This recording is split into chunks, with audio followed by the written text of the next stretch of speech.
Mr. President, it's been a long time since you sat down with an American television network, almost 3 years, I think. Thank you for your time. There's a lot to discuss. I hope we have time to get to all of the issues. But I want to begin with some news from the US just today. In the US, it's reported that Russia is preparing, perhaps within months, to supply Iran with an advanced satellite system enabling Tehran to track military targets. Is that true?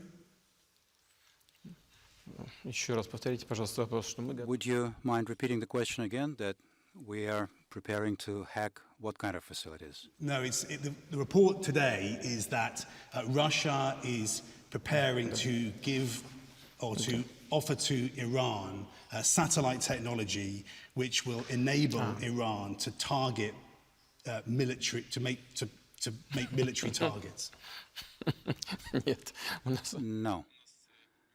No, we don't have that kind of programs with Iran. Now it's just nonsense all over again, yet again. We have cooperation plans with Iran. All of this fits the framework of the decisions that were agreed upon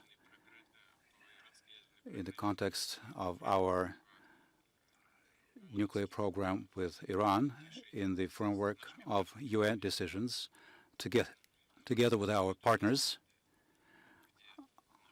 for the preparation for SVPD, whereby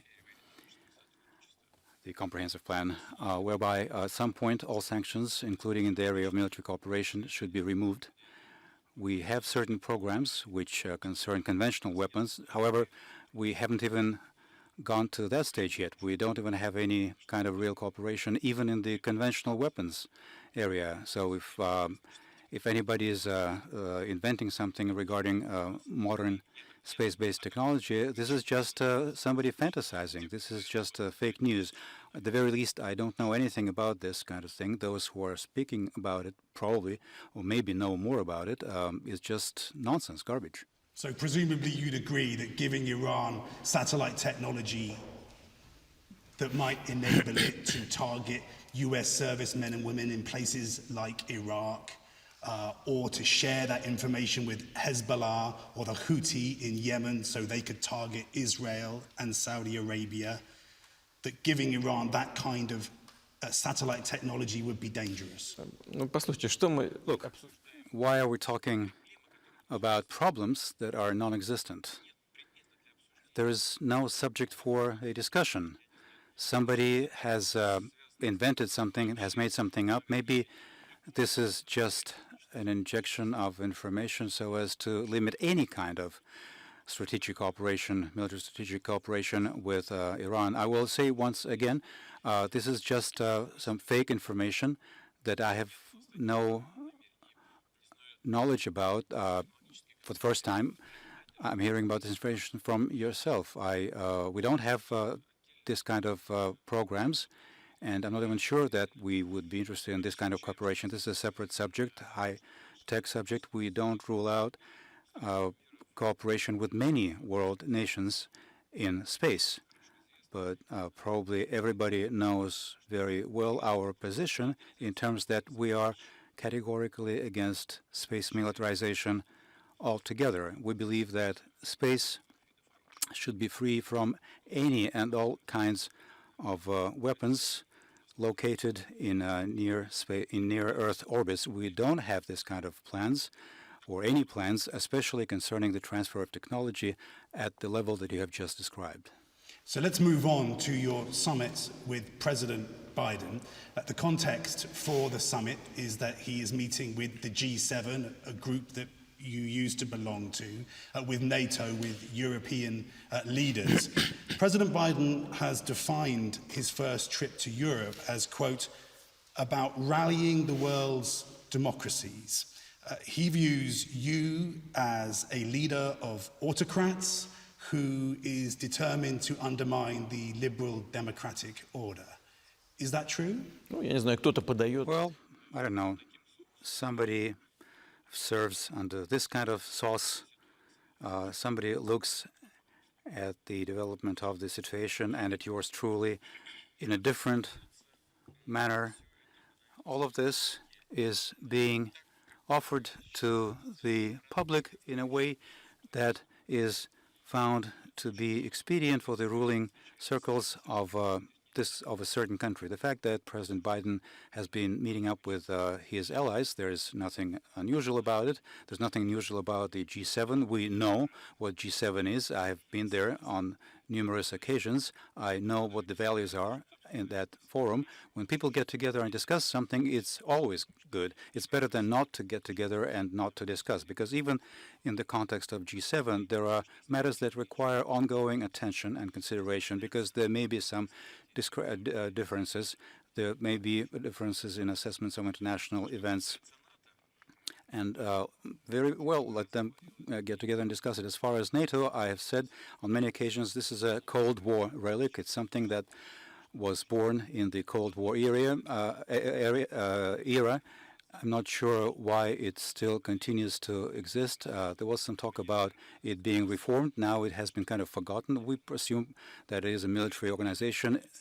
It is an ally of the United States time and again. It makes sense to meet up with your allies, although I can have an idea of how the discussion goes on. There clearly everything is decided by consensus. However, there is just one opinion that is correct, whereas the other opinions are not quite that right, putting it in careful terms. Well, there we go. Allies are getting together. What's so unusual about it? I don't see anything unusual about it. As a matter of fact, it's a sign of respect to the U.S. allies before a summit between the U.S. and Russian presidents. Probably it is being suggested as an attempt and desire to find out their opinion on the key issues of the agenda, including those issues that President Biden and I will discuss. However, I'm inclined to think that despite all of these niceties, the United States, as far as their relationship with Russia, will be promoting what they consider important and necessary for themselves, above all for themselves in their economic and military interests. However, to hear out what their allies have to say about this is probably something that always makes sense. This is a working process. So let's talk about your meeting with President Biden, the summit that will happen after those meetings. President Biden asked you to meet with him. He didn't make any preconditions. Were you surprised? No. We have a bilateral relationship that has deteriorated to what is the lowest point in recent years. However, there are matters that need a certain amount of synchronization of clocks and identification and determination of mutual positions, so that matters that are of mutual interest can be dealt with in an efficient and effective way in the interests of both the United States and Russia. So there is nothing unusual about it.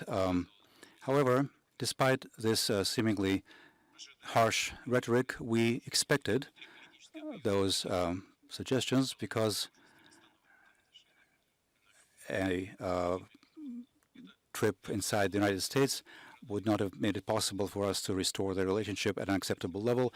This meeting should have taken place at some point, so President Biden launched this initiative. As you will know, he supported the extension of the START treaty, which, of course, was bound to meet with support from our side. We believe that this is a treaty in the area of containment of strategic offensive weapons, has been worked through and thoroughly, and meets our interests and meets the U.S. interests. So this offer could be expected. Will you go into the summit agreeing to begin more arms control talks immediately after the summit? Because, as you mentioned, President Biden has extended New START by 5 years. Washington would like that to be the beginning, not the end of that conversation. We know what matters and what problems Americans want to discuss with us. We understand these questions, matters, and problems. We're prepared for this kind of joint work. We have certain, if not differences, then different understandings of at what pace and in what directions we need to be moving. We know what constitutes priority for the U.S. side, and this is, generally speaking, is a process that needs to be advanced at the professional level along the lines of the Foreign Ministry and Defense Ministry on the Russian side, Pentagon, and State Department on the U.S. side. We are prepared. We've heard signals that the U.S. side would like to see these negotiations resumed at this expert level of professionals. We will see if the conditions have been created following the summit. Of course, we are not saying no. We are prepared to do this work. President Biden wants predictability and stability. Is that what you want? Well, these are the most important things. This is the most important thing. This is the most important value, if you will, in international affairs. Sorry to interrupt you, but he would say that you have caused a lot of instability and unpredictability. Well, he says one thing, I say another thing, but maybe at some point, in certain ways, our rhetoric varies and is different. But if you ask my opinion now, I will tell you what it is. The most important value in international affairs is predictability and stability. And I believe that on the part of the U.S. partners, this is something that we haven't seen in recent years. What kind of stability and predictability could there be there? If we remember the 2011 events in Libya, where the country was essentially taken apart, broken down. What kind of stability and predictability were there?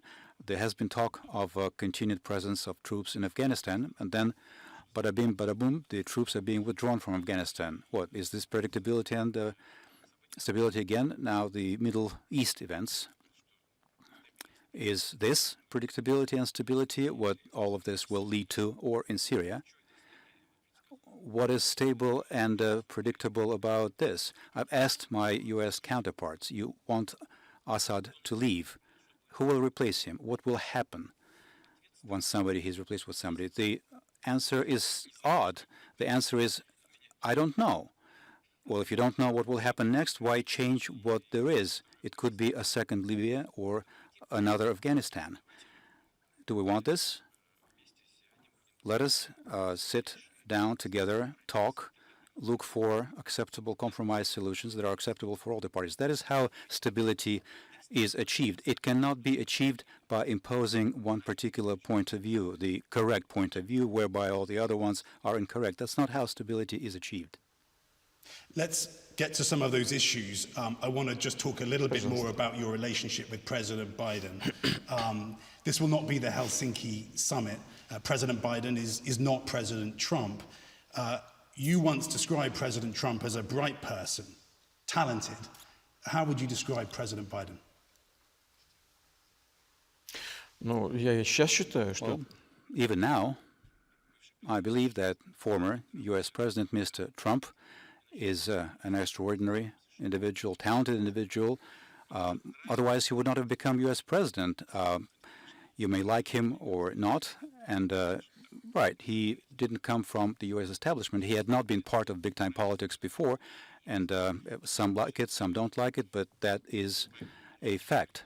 President Biden, of course, is radically different from Trump because President Biden is a professional. He has spent virtually his entire adulthood in politics. He has been doing it for a great deal of years, and I have already said that, and that is an obvious fact. Just think of the number of years he spent in the Senate and how many years he was in charge of international politics and disarmament, virtually at the expert level. That's a different kind of person, and it is my great hope that, yes, there are some advantages, some disadvantages, but there will not be any impulse-based movements on behalf of the U.S. president, that we will be able to comply with certain rules of engagement, certain rules of communications, and we'll be able to find points of contact and touch points. What will actually happen, we will have to live and see based on the real practical policies and results thereof. Well, President Biden says one time when you met, you were inches away from each other, close to each other. And he said to you, I'm looking in your eyes and I can't see a soul. And you said, we understand each other. Do you remember that exchange? Насчет души я не знаю. As far as soul, I'm not sure. One has to think about what soul is. But I do not remember this particular part of our conversations. To be honest with you, I do not remember. We all, when we meet, when we get together, when we talk, when we work and strive and achieve some solutions, we all proceed from the interests of our nations and our states. And this is fundamental and is the bedrock of all our actions and intentions. And this is the driving force and the motive for organizing meetings of this kind. As far as soul goes, that's something for the church. Yeah, you're a religious man. President Biden is saying he told you to your face, you don't have a soul. Я такого не помню. I do not remember this. He says Maybe it was there's about, something it was wrong with 10 my years memory. ago. 10 years ago when he was vice president, he says. У него хорошая память. Well, he probably has a good memory. I do not rule this out, but I don't remember this. In personal encounters, people try to act appropriately. I do not remember any inappropriate elements of behavior on the part of my counterparts. I don't think that anything like that has happened. Perhaps he did say something, but I do not remember. Would you have felt that was an inappropriate thing to say? Ну, смотря в каком Well, контексте. that depends on the context. It depends on what form they're said in. One can say this in different ways. It can be presented in different ways. But generally, people meet up in order to establish a relationship and create environments and conditions for joint work with a view to achieving some kind of positive results. If one is going to have a fight with somebody else, why bother and have a meeting? One's better off looking into budget and social policies domestically. We have many of issues that we have to resolve. What's the point then? It's just a waste of time. Of course, one can produce this and present this for domestic political consumption, which I believe is what has been done in the U.S. in the last few years, where the U.S.-Russia relationship was sacrificed for the sake of a fierce political strife inside the U.S. We know it very well. We have been accused of all kinds of things: election interference, cyber attacks, and so on and so forth. And not one time did they bother to produce any kind of evidence or proof, just naked words. I'm surprised that we have not yet been accused of provoking the Black Lives Matter movement. That would have been a good line of attack, but we did not do that. What do you think of the Black Lives Matter movement? Я думаю, что I think that, of course, this movement was used by one of the political forces domestically in the course of election campaigns, but there are some grounds for it. Let's remember Colin Powell, who was secretary, was in charge of the Pentagon. Even he wrote in his book that even he, as a high-ranking official, has felt some kind of injustice towards himself his entire life as someone with a dark complexion. Even from the Soviet days and in Russia, we have always treated with understanding the fight of African Americans for their rights. And there are certain roots to it, and there is a certain foundation for this. But no matter how noble the goals, that somebody is driven by if it reaches certain extremes, if it spills over into, if it acquires elements of extremism, we cannot approve this. We cannot welcome it. So our attitude to this is very simple. We support African Americans' fight for their rights, but we are against any types and kinds of extreme behavior, which unfortunately sometimes, regrettably, we witness occasionally. You mentioned cyber attacks and deny any involvement by Russia. But Mr. President, there is now a weight of evidence, a long list of alleged state-sponsored cyber attacks. Let me give you 5. There's a lot, but it makes a point.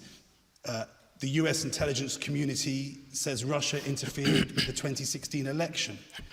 Election security officials said Russia tried to interfere with the 2020 election. Cybersecurity researchers said government hackers targeted COVID vaccine researchers, hacking for COVID vaccines. In April, the Treasury Department said the SolarWinds attack was the world's worst, with targets including 9 federal agencies. And just before your summit, Microsoft says it's discovered another attack with targets including organizations that have criticized you, Mr. Putin. Mr. President, are you waging a cyber war against America? Дорогой Кир, вы сказали, что... Dear Keir, you have said that there is a weight of evidence of cyber attacks by Russia, and then you went on to list those official U.S. agencies that have stated as much. Is that what you did? Well, I'm giving you information about who said it, so you can answer. Да, да. Но вы мне передаете информацию о том... Right. You are conveying information to me as to who said that. But where is evidence that this was indeed done? I will tell you that this person has said that, that person has said this, but where is the evidence? Where is proof? When there are charges without evidence, I can tell you, you can take your complaint to the International League of Sexual Reform. This is a conversation that has no subject. Put something on the table so that this can be looked at and responded to. But there isn't anything like that. The latest thing, one of the latest attacks, as far as I know, was against the pipeline system in the U.S. Right, yes. So, what? Just a moment. Насколько мне известно, as far as I know, the shareholders of this company made a decision even to pay the ransom. They paid off the cyber gangsters. If you have listed an entire set of U.S. special services, powerful, global, respectable, after all, they can find whoever the ransom was intended for. And once they do that, they will realize that Russia has nothing to do with it. Then there's the cyber attack against a meat processing plant. Next time, they will say there was an attack against some painted eggs. It's becoming farcical, like an ongoing farcical thing, never-ending farcical thing. You said plenty of evidence, but you haven't cited any proof. But that, again, this is an empty conversation, pointless conversation. What exactly are we talking about? There's no proof. You've moved on to this question of ransomware and criminals. Russian-speaking criminals, is the allegation, are targeting the American way of life: food, gas, water, hospitals, transport. Why would you let Russian-speaking criminals disrupt your diplomacy? Don't you want to know who's responsible? Вы знаете, ведь самое простое...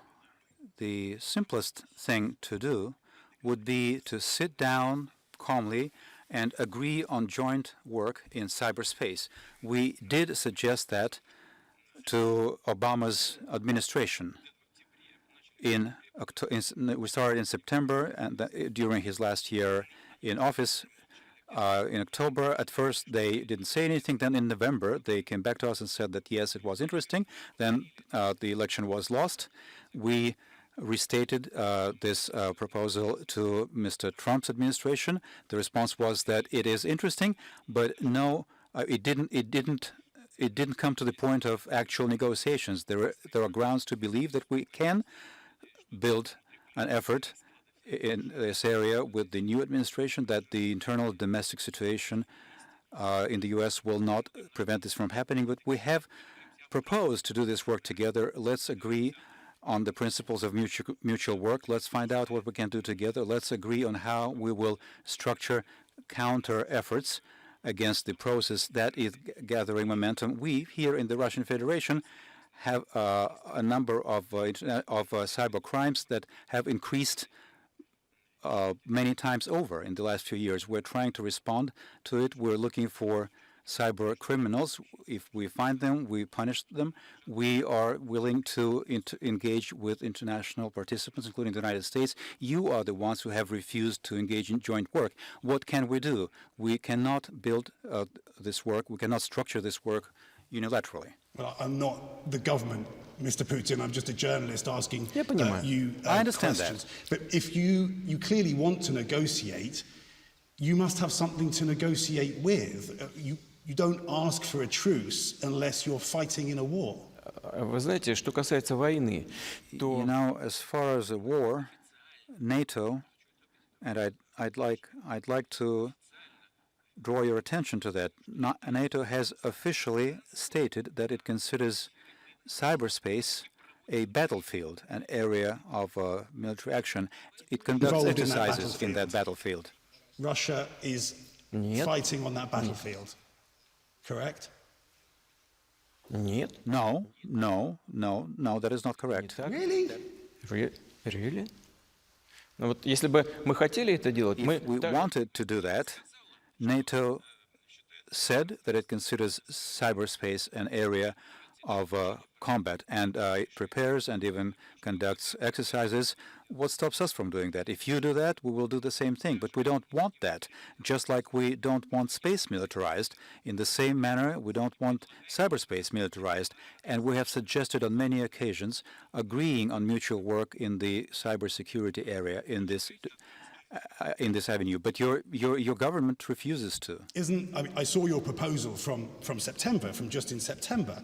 Isn't what you're proposing that if you can come to an agreement over hacking and election interference, then you'll call off the hacking and the election interference if America agrees not to comment on your elections and your political opponents? Но мы рассчитываем на то, что никто What we count on is that nobody should interfere in domestic internal affairs of other countries, neither the U.S. in ours or we in the USA's political processes or any other nations. All nations of the world should be given an opportunity to develop calmly. And even if there are crisis situations, they have to be dealt with domestically without any influence or interference from the outside. I don't think that this call by the U.S. administration, today's administration, is worth anything. It appears to me that the U.S. government will continue to interfere in political processes in other countries. I don't think that this process can be stopped because it has gained a lot of momentum. However, as far as joint work in cyberspace and prevention of some unacceptable actions on the part of cyber criminals, that is definitely something that can be agreed upon, and it is our great hope that we will be able to set up this process with our U.S. partners. If you were in America, what would you fear might happen next? The lights being switched off the way they were in Western Ukraine in 2015? Я не понял, если бы я был в Америке... You mean if I were in America? What would I be? You mean if I were an American, what I would be afraid of? Is that the question? What should Americans worry? What might happen next if there's no agreement on cyber? Ну, вы знаете, это... You know, this is just like space militarization. This is a very dangerous area.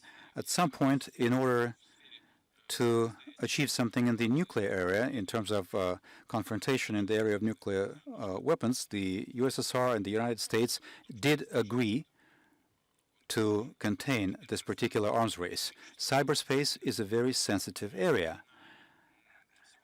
As of today, a great deal of human endeavors are tied into digital technologies, including the functioning of government. And of course, interference in those processes can cause a lot of damage and a lot of losses, and everybody understands that. And I'm repeating for the third time, let's sit down together and agree on joint work on how to achieve security in this area. That is all. What's bad about it? I don't even understand. I'm not asking you. I'm not trying to put you on the spot, but for me, as an ordinary citizen, it would not be clear and understandable. Why is it that your government refuses to do it? Accusations keep coming, including up to interference and involvement in a cyber attack against some kind of a meat processing plant. But our proposal to start negotiations in this area have been turned down. This is some kind of nonsense, but that's exactly what's been happening. Once I repeat one more time, it is my hope that we will be able to start engaging in positive work in this area. In terms of what's to be afraid of, why is it that we suggest agreeing on something? Because what people are afraid in America, are worried of in America, the very same thing can be a danger to us. U.S. is a high-tech country. NATO has declared cyberspace an area of combat. That means they are planning something. They are preparing something. So obviously, this cannot but worry us. Do you fear that American intelligence is deep inside Russian systems and has the ability to do you a lot of damage in cyber? Я не боюсь, но I'm not afraid, but what I mean is that it is possible. Let me ask you about human rights, an issue that President Biden will raise. Mr. President, he'll raise the issue of Alexei Navalny, targeted for assassination, now in a Russian jail. Mr. President, why are you so threatened by opposition? кто вам сказал, что нас пугает оппозиция или меня пугает? Who says that I feel threatened by opposition, or we are threatened by opposition? Who told you that I am scared by opposition? It's just funny. Excuse me, I'm sorry. A Russian court has just outlawed organizations connected to Mr. Navalny. Literally every non-systematic opposition figure is facing criminal charges. In journalism, Medusa and V-Times have been hit with foreign agent labels and face collapse. Mr. President, it's as if dissent is simply not tolerated in Russia anymore. Это вы. Well, you are presenting it as dissent and intolerance towards dissent in Russia. We view it completely differently. You have mentioned the law on foreign agents, but that's not something that we invented. That law was passed back in the 1930s in the United States, and that law is much harsher than ours, and it is directed and intended, among other things, to prevent interference in the domestic political affairs of the United States. And on the whole, I believe that it's just, do you want me to answer? Do you want me to keep answering? In America, we call what you're doing now whataboutism. What about this? What about that? It's a way of not answering the question. Let me ask you a direct question. Я сейчас посмотрю. Let me ask you. I will look. Let me answer. You've asked me a question. You're not liking my question, so you're interrupting me. This is inappropriate. So there we go. In the United States, this law was adopted a long time ago. It's working, and the sanctions under that law are much harsher than here, up to imprisonment. Yes. But I will revert to us. I will go back to us. Don't worry. I will not just be focused on U.S. problems. I will revert and go back and comment on what's happening, on what is happening here. Because, Mr. President, I thought your belief was that nations shouldn't intervene in other countries' domestic affairs. shouldn't comment Да. on other Correct. countries' Correct. politics. But there you are doing it again. Нет. No.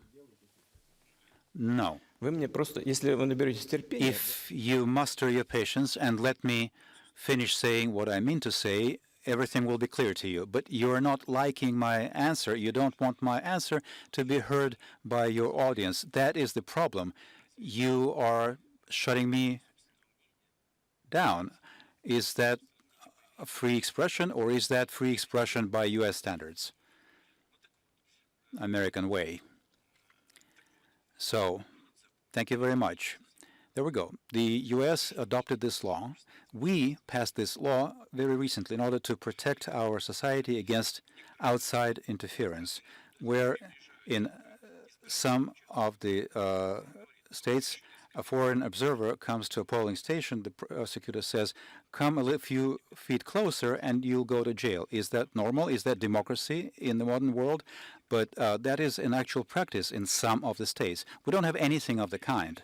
When I talk about these laws on non-interference or attempts at interference, what do I mean as applied to Russia? Many entities of the so-called civil society, the reason I say so-called civil society is because many of those entities are funded from abroad. Specific relevant action programs are prepared. Their core members are trained abroad, and when our official authorities see that, in order to prevent this kind of interference in our internal affairs, we make relevant decisions and adopt relevant laws, and they are more lenient than yours. We have a saying, don't be mad at the mirror if you are ugly. It has nothing to do with you personally. But if somebody blames us for something, what I say is, why don't you look at yourselves? You will see yourselves in the mirror, not us. There is nothing unusual about it. As far as political activities and the political system, it is evolving. We have 44 registered parties. Well, 34, I think, and 32 are about to participate in various electoral processes in this country in September. Yes, yes. There is also non-systemic opposition. You have said that some people have been detained, some people are in prison. Yes, that is all true. You mentioned certain names. Yes, yes. I will talk about it. Yes, I will not leave any of your questions unattended. Doesn't matter.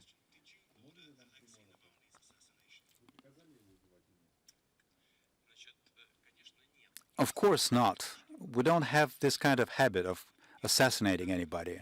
That's one.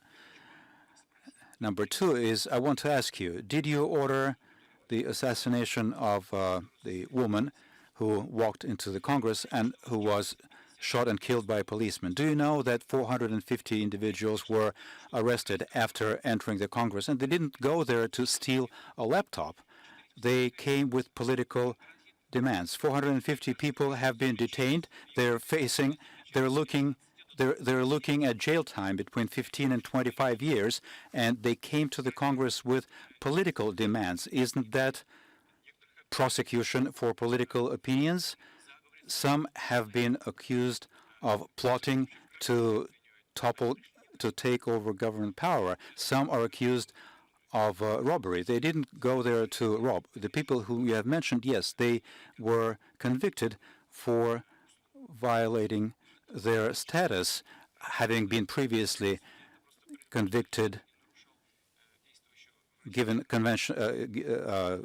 delayed sentences, which was essentially a warning to not violate any laws.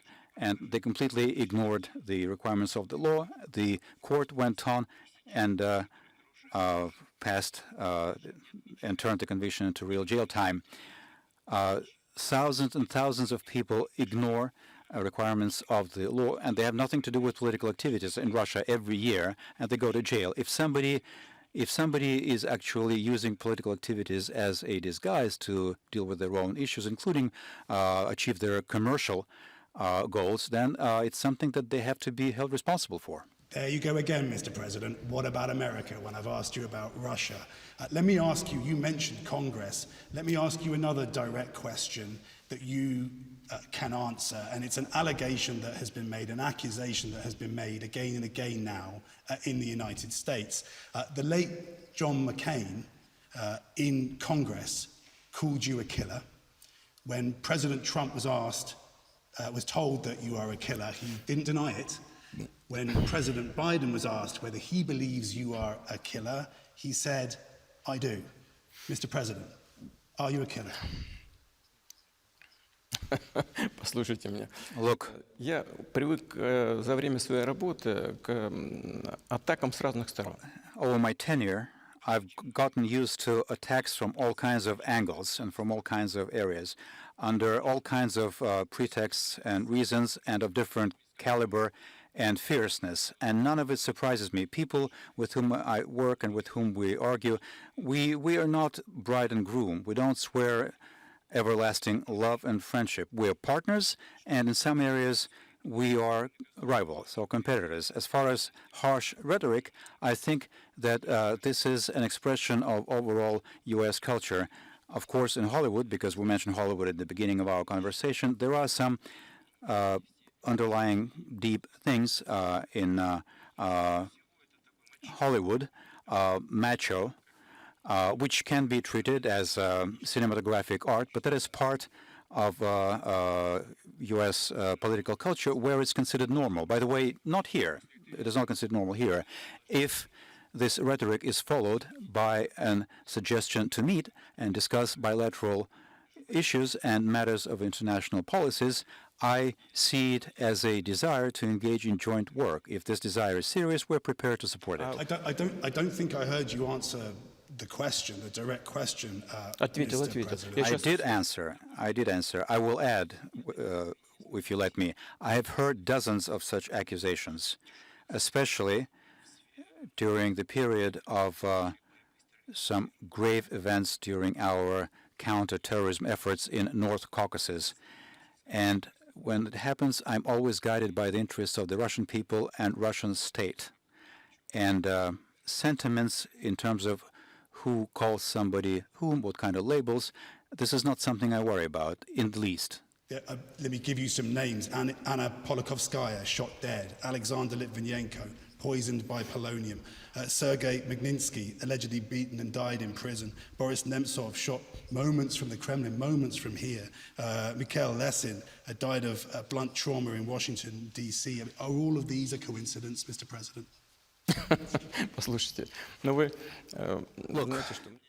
you know, I don't want to come across as being rude, but this looks like some kind of indigestion, except that it's verbal indigestion. You've mentioned many individuals who indeed suffered and perished at different points in time for various reasons at the hand of different individuals. You mentioned Lesin. Lesin used to work in my administration. I liked him very much.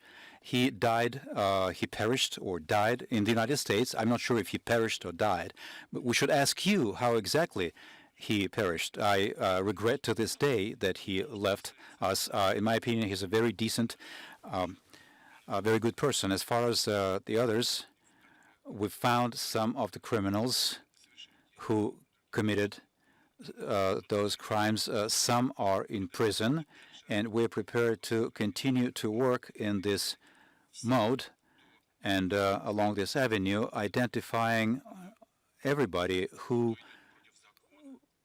violate the law and by their actions cause damage, including to the image of the Russian Federation. However, just throw everything out altogether is meaningless, inappropriate, and has no grounds. If one sees it as a line of attack, then very well.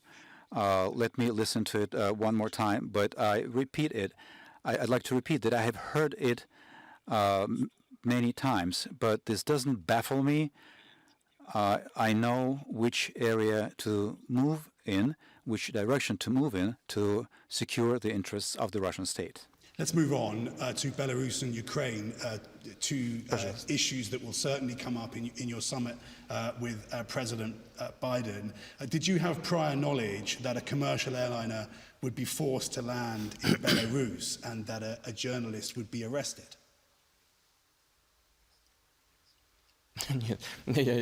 No. No, I did not know about this. I didn't know about any airliner. I didn't know about the people who were detained there. I found out about it from the media. I didn't have a clue about any detainees. I don't know. It is of no interest to us. You appeared to approve of it, judging by your meeting with President Lukashenko soon afterwards.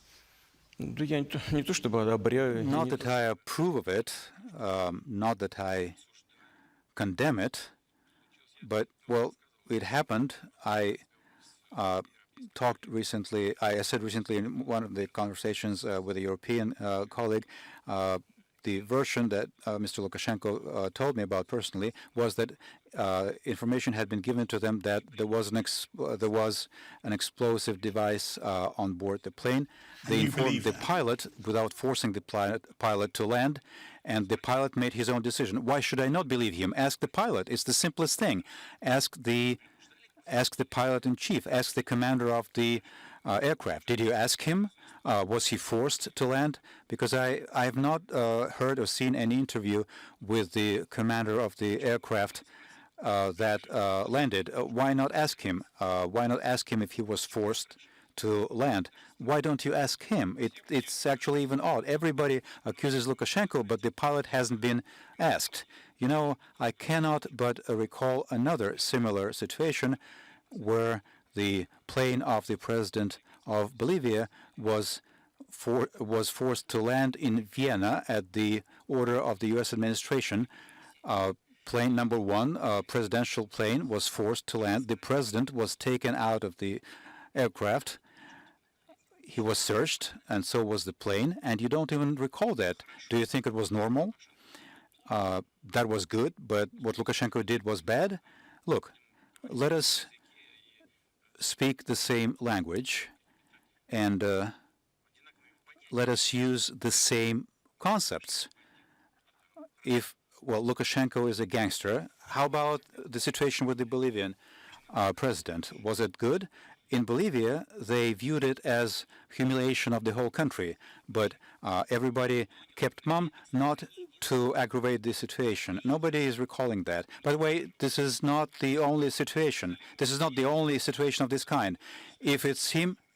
But it's a completely different example, Mr. President. We are talking about commercial flights. Shouldn't people be able to take a commercial flight across Europe without fear of being shot down, like in the case of MH17, or forced down so that a dictator can arrest a journalist? Yes. Look, I will tell you one more time. What President Lukashenko told me, I don't have any reason not to believe him. For the third time, I'm telling you, ask the pilots. Why don't you ask the pilot? Was he being scared? Was he being threatened? Was he being forced?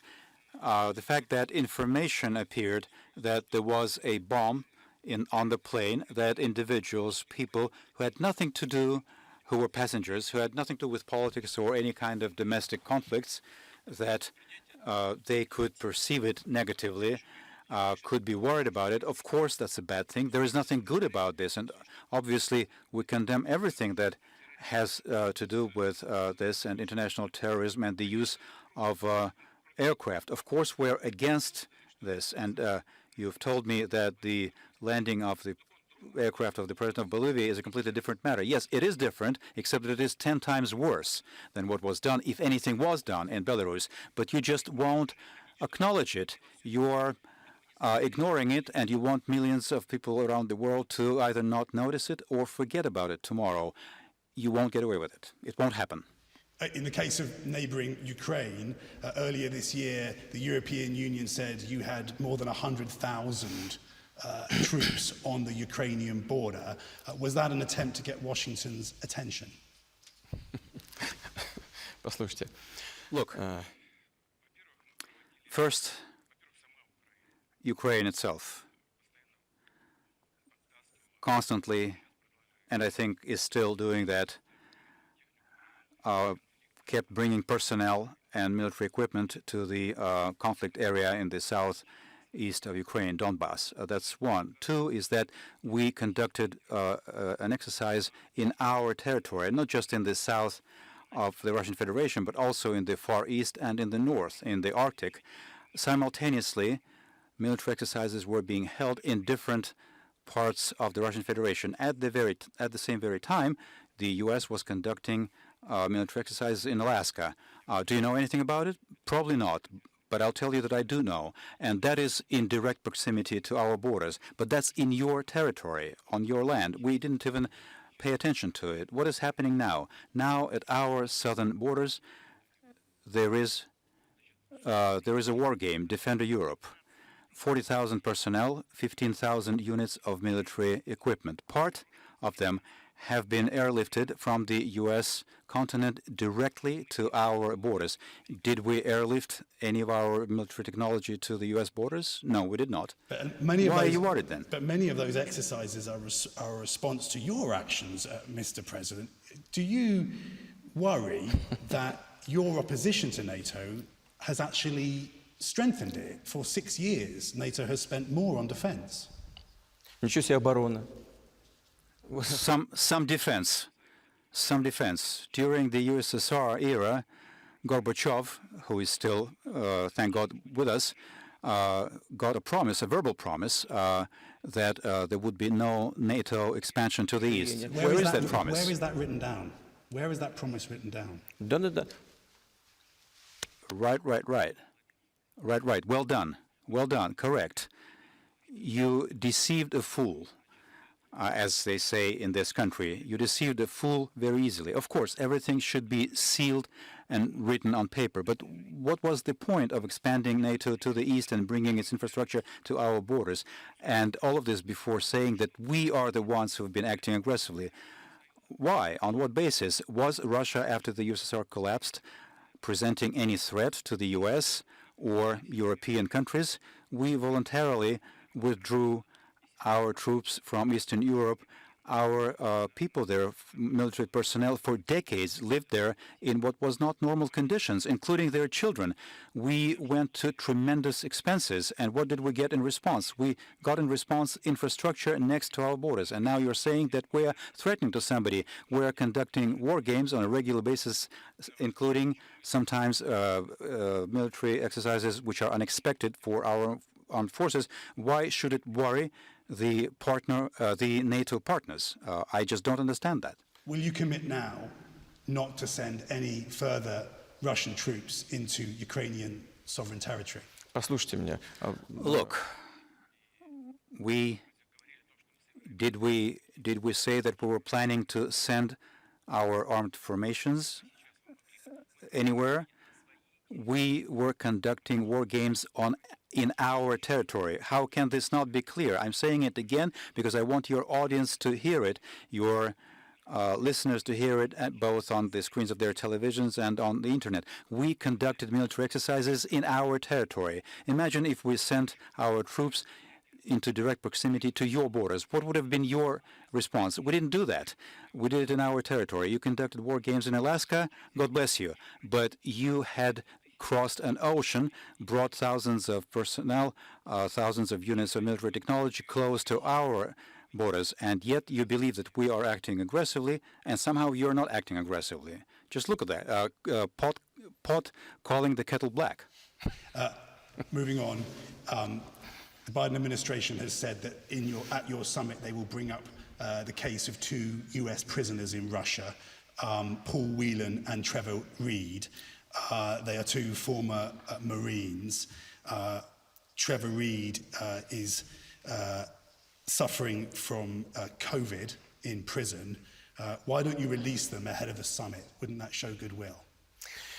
Я знаю, что у нас есть. I know that we have certain U.S. citizens who are in prison, have been convicted, found guilty. But if one considers the number of Russian Federation citizens who are in U.S. prisons, then these numbers don't even compare. They cannot be compared.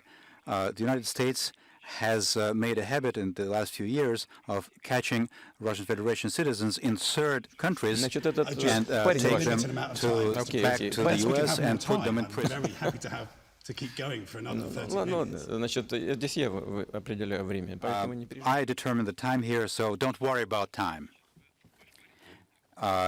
Your guy, the Marine, he's just a drunkard and a thug. As they say here, he got himself shit-faced and started a fight. He hit a cop. It's nothing. It's just a common crime. There's nothing to it. As far as possible negotiations on this subject, sure. It can be talked about. Obviously, we will raise the matter of our citizens who are in prison, in U.S. prisons. Yes, it can be a specific conversation, sure. We're happy to do it, although it doesn't seem that the U.S. administration has raised that matter, but we're prepared to do that. Our pilot, Yaroshenko, has been in prison in the U.S. for, I don't know how many years, 15, maybe 20 years. And there also, this problem seems to be a common crime. We could and should talk about it. We haven't been talking about this, but we could. If the U.S. side is prepared to discuss it, so are we. So his family will find that incredibly distressing to hear you talk about him that way. It does sound, though, as if you would consider some kind of a prisoner swap. Ну, что здесь обидного? Он напился. There's nothing offensive about it. He got drunk on vodka and started a fight. He fought a cop. There's nothing offensive about it. These things happen in life. There's nothing horrible about it. It happens to our men as well. Somebody gulps down some vodka and starts a fight. So you violate the law. You go to prison. What would have happened if he'd fought a cop? If he'd hit a cop in your country, he would have been shot dead. Isn't that the case? And on the prisoner swap question, is that something that you would consider? Are you looking to negotiate? You're meeting with the president. Yes. Of course. Even better would be a discussion of the possibility of entering into an agreement on extradition of individuals who are in prison. This is a standard international practice. We have such agreements with several countries. We're prepared to enter into such an agreement with the United States. Just to be clear, so we hear it from you, which Russian prisoners in the US would you be hoping to bring back to Russia by name? Ну, там, у нас там We have a whole list. I've just mentioned a pilot named Yaroshenko, who was taken to the U.S. from a third country and was given a lengthy sentence. He has major health issues, but the administration in the prison administration is not paying attention to this. You have mentioned that that U.S. citizen has coronavirus, but nobody's paying attention to the health issues of our citizen. We're prepared to discuss these issues, and as you correctly said, and I completely agree with you, there are matters of humanitarian nature, and why not discuss them as long as they pertain to the health and life of specific individuals and of their families. Of course, sure thing. Just quickly, before I move on the subject of prisons, again with Alexei Navalny, will you commit that you will personally ensure that Alexei Navalny will leave prison alive? Послушайте, у нас такие решения. Look, such decisions in this country are not made by the president. They're made by the court, whether or not to set somebody free. As far as the health, all individuals who are in prison, that is something that the administration of the specific prison or penitentiary establishment is responsible for. And there are medical establishments in penitentiaries that are perhaps not in the best condition, and they are the ones whose responsibility it is. And I hope that they do it properly. But to be honest, I have not visited such places for a long time. When I used to work, when I was in St. Petersburg, I once visited that establishment, and that was a very grave impression that was made on me by the medical establishments in prisons. But things have been done to improve that situation, and I proceed from the premise that the person that you have mentioned, the same kind of measures will apply to that person, not in any worse manner than to anybody else who happens to be in prison. His name is Alexei Navalny. People will note that you То мне всё weren't равно. prepared to say that he I don't would care. leave prison alive. Послушайте меня. Look, please listen to me carefully. His name can be anything. He's one of the individuals who is in prison. For me, he is a citizen of the Russian Federation who has been found guilty by a court of law and is in prison. There are many citizens like that. By the way, our so-called prison population, the people who are in prison, has in the last few years been reduced by almost 50%, which I consider a big victory for our part, and a major sign of our legal system becoming more humane. He will not be treated any worse than anybody else. Nobody should be given any kind of exclusive treatment. Everybody should be in an equal position. This is called the most favored nation treatment, not worse than anybody else. And the person that you have mentioned, that applies to him as well. I appreciate the extra time, Mr. President. The team has been in quarantine for almost 2 weeks, so this interview is very important to us. I want to ask you about China. China is working on its 4th aircraft carrier. It has 2. Russia has 1, and it's not in service at the moment. China refused to take part in arms control talks last year. You complain so much about NATO to your west. Why do you never complain about China's militarization to your east?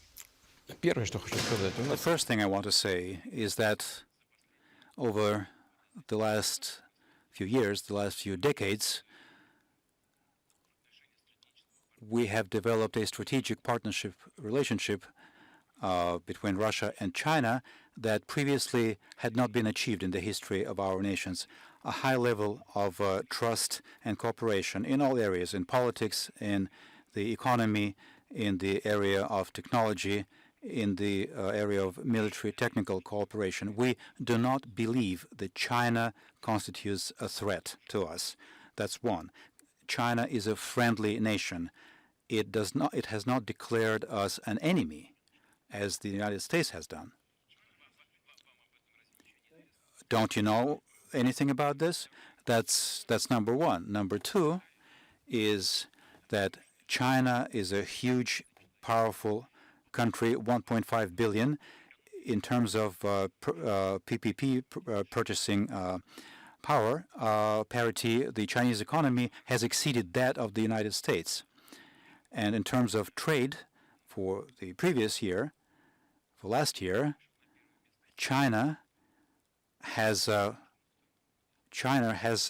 taken the first place on an equal footing with Europe, whereas the U.S. has been relegated to the second position. Do you know about this? China has been developing, and I understand that what's beginning is a certain kind of confrontation with China. Everybody understands it. We can see it. Why be scared of these issues? However, we're not alarmed by it, including, among other things, by the fact that our defense adequacy, which is how we describe it, is at a very high level, including because of this. But the most important thing is the nature and level of our relationship with China. You said China will have 4 aircraft carriers. How many does the United States have? There you go. That's my point. Why would we worry about the Chinese aircraft carriers? On top of everything else, we have a hugely vast border with China, but it's a land border.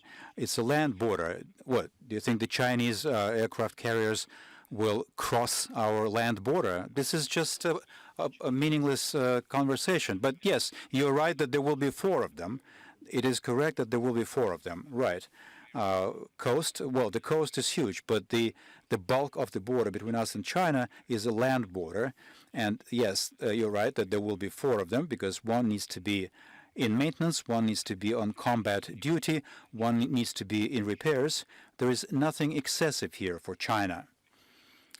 That is why what you said, that China won't engage in negotiations, arms control, it refuses to negotiate reductions in offensive weapons. You should ask the Chinese about it, whether it's good or bad. It's for them to decide. But their arguments are simple and understandable. The level, both in terms of the number of ammunition and warheads and delivery vehicles, the United States and Russia are far, far ahead of China. And the Chinese justly say, why would we make reductions if we're already far behind what you have? Or do you want to just freeze our levels of nuclear deterrence? Why should we freeze? Why we, a country with a 1.5 billion population, cannot at least set the goal of achieving your levels? These are all debatable issues that require thorough consideration. But making us responsible for China's position is just comical. What do you think of China's treatment of the Uyghurs in Xinjiang? Вы знаете, я встречался I have met certain Uyghurs. It's always possible to find individuals who criticize the central authorities. I have met Uyghurs on my trips to China, and I assure you, at the very least, what I heard with these very ears of mine, that on the whole they welcome the policies of the Chinese authorities in this area. They believe that China has done a great deal for people who live in this part of the country from the perspective of the economy, raising the cultural level, and so on and so forth. So why should I offer estimates looking at the situation from outside? You know there are many Uyghurs who do not say that, and that America has accused China of genocide. The Secretary of State has accused China of genocide over the Uyghurs. There is the accusation of 1 million Uyghurs in so-called concentration camps. Is that your message to the Muslim communities in the former Soviet Union? You don't think anything wrong is happening there? Я посыл мусульманскому сообществу в России должен направлять. As far as the Muslim community in Russia, I need to give a message to it through policies of the Russian authorities vis-à-vis Muslims in the Russian Federation. That is how I need to give my message to the Muslim community in the Russian Federation. We are an observer in the Organization of Islamic Conference.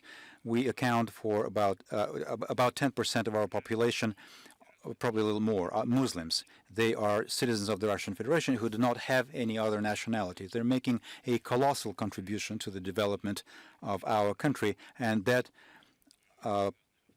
pertains to both clerics and ordinary citizens. Why should I speak to and build a relationship with this part of our population, basing myself on the situation in China without understanding thoroughly what is happening there? I think that you're better off asking the foreign minister of the Chinese People's Republic or the U.S. State Department. It's just a question of whether you are prepared to criticize China. China, for example, abstained on Crimea at the Security Council. China's biggest banks have not contravened American sanctions against Russia. Do you think you get 100% support from China? Вы знаете, мы соседи. You know, we are neighboring countries. One does not choose one's neighbors.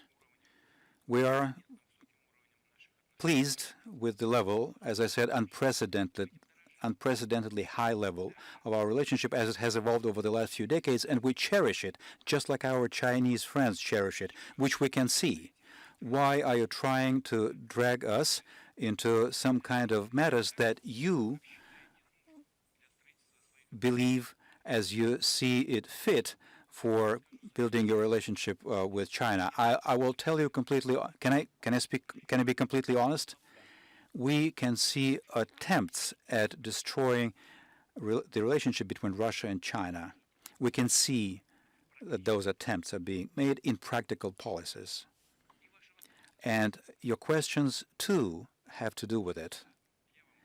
I have expounded my position to you. I believe that this is sufficient, and I'm confident that the Chinese leadership, being aware of the totality of these matters, including the part of their population who are Uyghurs, will find the necessary solution to make sure that the situation remains stable and benefits the entire multi-million strong Chinese people, including its Uyghur part. You understand, of course. I'm just trying to question you about Russia's position in relation to China and the United States. Let me ask you in a different way. Are you splitting off from the US space program and moving forward with China? Да нет, почему? Мы готовы. No, why? We are prepared to work with the U.S. in space, and I think recently the head of NASA said that he could not imagine development of space programs without a partnership with Russia. We welcome this statement, and we value... Because the head of the Russia Space Agency has threatened leaving the International Space Program in 2025 and specifically talked about sanctions in relation to that threat. Ну, я, честно говоря, не думаю. Honestly, I don't think that Mr. Rogozin, that is the name of the head of Roscosmos, has threatened anyone in this regard. I've known him for many years, and I know that he is a supporter of expanding the relationship with the U.S. in this area, in space. Recently, the head of NASA spoke in the same vein, and I personally fully support this, and we have been working with great pleasure all of these years, and we're prepared to continue to work. For technical reasons, though, and that's a different matter, is that the International Space Station is coming to an end of its service life, and maybe in this regard, the Roscosmos does not have plans to continue the work. However, based on what I heard from our U.S. partners, is that they too are looking at future cooperation in this particular segment in a certain way. But on the whole, the cooperation between our two countries in space is a great example of a situation where, despite any kind of problems in political relationships, it's an area where we have been able to maintain and preserve the partnership, and both parties cherish it. I think you just misunderstood what the head of the Russian space program said. We are interested in continuing working with the U.S. in this direction, and we'll continue to do so if our U.S. partners don't refuse to do that. It doesn't mean that we need to localize our work specifically in relation to the U.S. We have been working and will continue to work with China, which applies to all kinds of programs, including exploring deep space, and I think it's positive. Frankly, I don't see any contradictions here. I don't think any mutual exclusivity here. Let me ask you one more way, just to understand the relationship between China, Russia, and America. If the People's Liberation Army made a move on Taiwan, how would Russia respond to that?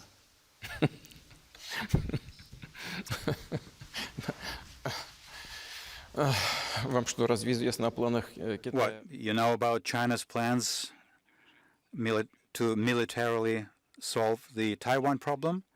I don't know anything about it.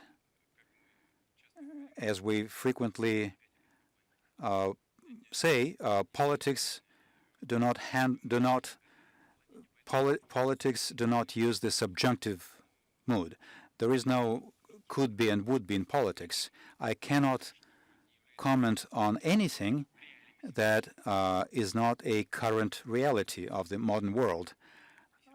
Please bear with me. Don't be angry with me. But I think this is a question about nothing. This is not happening. Has China stated that it is intending to solve the Taiwan problem militarily? It hasn't happened for many years.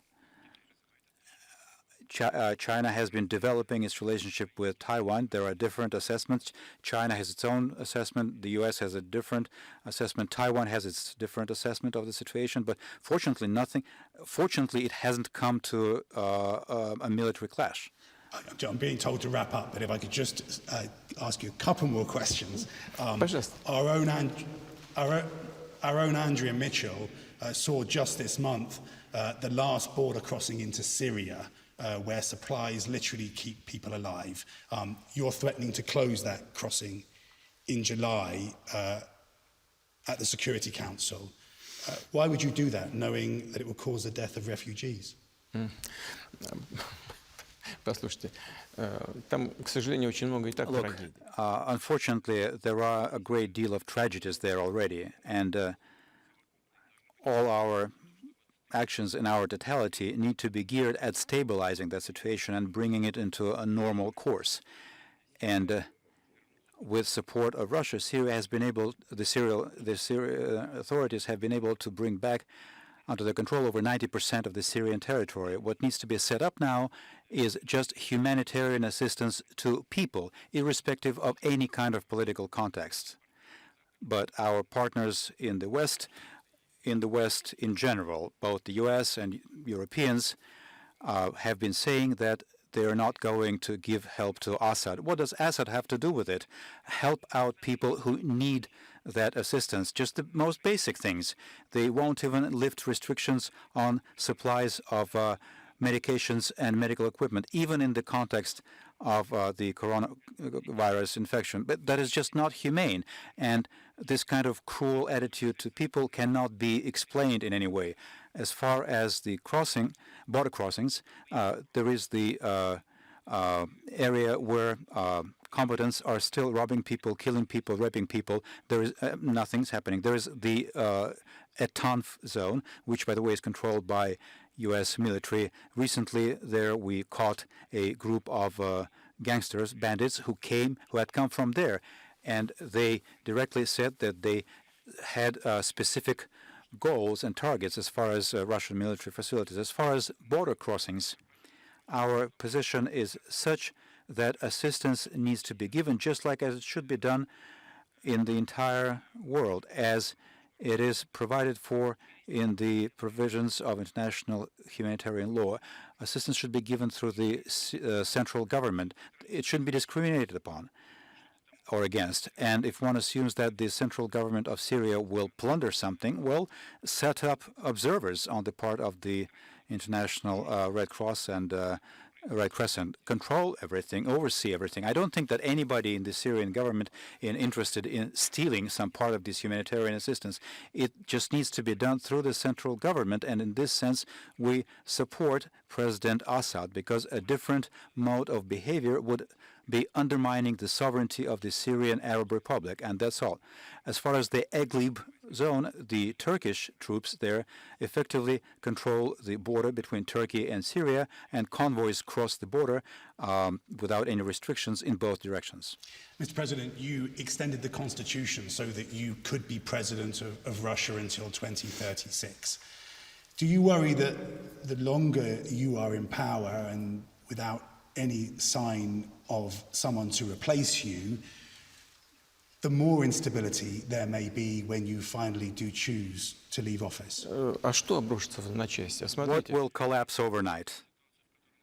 If we look at the situation in which Russia was in the year 2000, where it was balancing on the brink of preserving its territorial integrity and sovereignty, the number of individuals below the poverty line was colossal, was catastrophic. The GDP level had dropped below anything that's acceptable. Our FX and gold reserves were 12 billion, whereas our foreign debt was 120 billion if we count it in dollars. Now there are many other problems. The situation is completely different. Of course, somebody will come and replace me at some point. Is all of this going to collapse? We've been fighting international terrorism. We have nipped it in the bud. Is it supposed to come back to life? I don't think so. Another matter is that on the political scene, different people can emerge with different points of view. Great, very good. You know, I have linked my entire life to my entire fate, to the fate of my country, so tight that there isn't a more meaningful goal in my life than the strengthening of Russia. If anybody else, and if I see that person, even if that person is critical of some areas of what I have been doing, if I can see that this is an individual who has constructive views, that he or she is committed to this country and is prepared to sacrifice his entire life to this country, no matter his personal attitude to me, I will make sure I'll do everything that so that such people will get support. It is a natural biological process. At some point, someday, we will all be replaced, and you will be replaced at where you are. I will be replaced at where I am, but I am confident that the fundamental pillar of the Russian economy and statehood and its political system will be such that Russia will be firmly standing on its feet and look into the future confidently. He could take another question. And would you look from that person for some kind of protection the same way that you offered to Boris Yeltsin when you took over? Я даже не думаю об этом. I am not even thinking about that. These are third-tier issues. The most important thing, the single most important thing, is the fate of the country and the fate of its people. Very good. Thank you very much for your time, Mr. President. We've gone over, and I really appreciate it. Thank you, sir. It was a really interesting conversation, so thank you. Thank you.